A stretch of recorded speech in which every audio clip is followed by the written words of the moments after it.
final point, you can't talk about energy without talking about climate change. The climate is changing. It's changing in my state. Our sea levels are going up about a foot a century. There are a multitude of reasons for it. We need to address it. But I see, and I think these colleagues of mine see, the changes in our climate as a discrete scientific problem. Unlike President Biden and Secretary Kerry and the other Trotsky-like wokers, they see climate change as a religion. The voice that you just heard was a U.S. Senator, John Kennedy, saying that belief that climate change is a big problem is a result of Trotsky-like wokeness.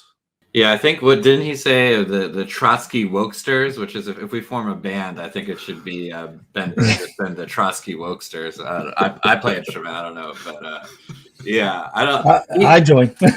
But he's the same guy that said I love the dialectic, right? So he has some kind of niche interest there that we're still learning about. I will say the quality of John Kennedy's have gone downhill in the past 50, 60 years. Well, I mean, we don't know that the other two are dead because they were supposed to show up at a Q conference just last weekend. Oh, that's true. That's true. They didn't, but they might have just gotten held up somewhere or just didn't feel good. Yeah. No, that's possible. Or maybe they just did show up in disguise. It's hard to tell. Right. Behind the grassy knoll. Yeah. So, of course, Leon Trotsky was a Soviet dissident, one of the leaders of the Russian Revolution, led the opposition to Joseph Stalin within the Soviet Communist Party, and was exiled and ultimately assassinated. The two big issues Trotsky and Stalin were fighting about, as I understand it, I'm not a historian, but as I understand it, the two big issues were climate change and wokeness. That's the main things people were fighting about in Russia in the 1920s. Awesome. Okay, well, let's go. I mean, this is silly. Wait, does he have an affair with Frida Kahlo? Yes. Yeah, that's right. Yep. I don't mean to say affair like it was a nefarious, I don't know if either one of them were married. I don't think anyone cared.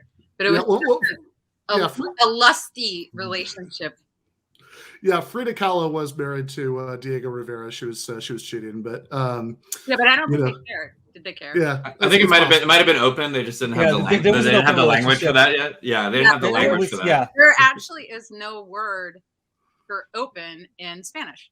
I don't know if you can. Yeah, I was at. It's worth checking out the Frida Kahlo Museum in Mexico. I've been there, but nice. Not to brag. Yeah, no, I certainly have not.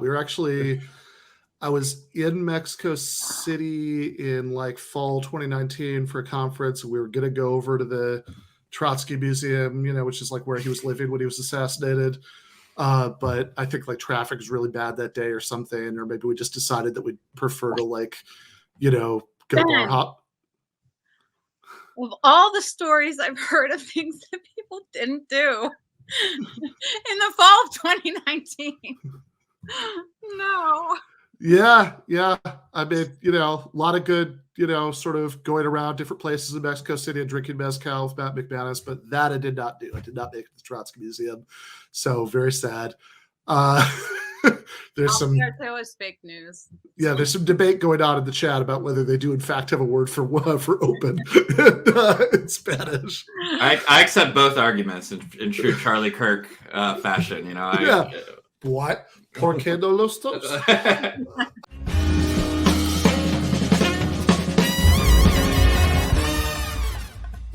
You have been watching free public content from Give Them an Argument.